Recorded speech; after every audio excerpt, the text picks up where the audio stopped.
Vai amassar, vai. Massa nova. Vai que na bolinha acerta. Cadê a freia pra ele? Cadê a freia agora? Amassa e deu certo. Amassa e deu certo. Colocou ela levando.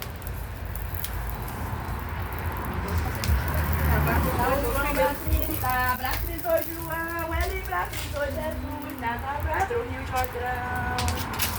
De São João sobresse, qual era seu dia, desfia na terra. E vai queimando todas as obras de macumbraria, vai queimando todas as obras de feitiçaria.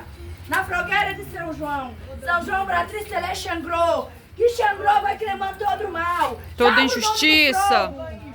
Salve o dono, injustiça, obras de feitiçaria, obras de bruxaria, inveja, mal olhado, todas as forças maléficas, as enfermidades, queimando todas as enfermidades do corpo, da alma, toda a depressão, toda a ansiedade, todos aqueles que estiver doente, que vai queimando todo o mal na fogueira, Todo nervosismo.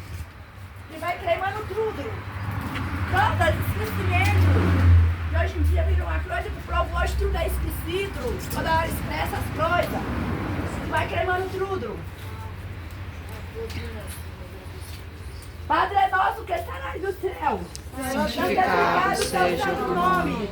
Que venha a nós o teu reino e seja feita Feita a tua vontade, assim na terra como no céu. Ao pão nosso de cada dia nos dai hoje, perdoai as nossas ofensas. Assinamos a quem nos tem ofendido. E não nos deixeis cair em tentação, mas livrai-nos do mal. Porque teu reino é o poder e a glória para sempre. Salve a Fogueira, salve a figueira, salve! Salve! Salve toda a falange de Xangrou. Salve. Aquele que clama no deserto. Endereitrai a sua vereda. Pois é, Olha, e vai chegar do reino do céu para queimar todo o mal. Queimar Seja, todas as obras de bruxarias, de feitiçaria. assim seja. Em nome de nosso Senhor Jesus Cristo. Em nome de todo o meu povo cigrano. Em nome de Santa Sara, aquela que andou sobre as águas e não afundou. Ore, ore, ore, ore, ore, ore. Salve a força da fogueira e salve a força da figueira. Salve. Viu? Essa última vez, terceira. Vamos a terceira gira para nós se animar.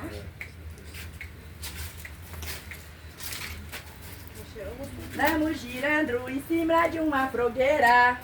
Vamos dançando, levanta a poeira. Vamos dançando, levanta a poeira.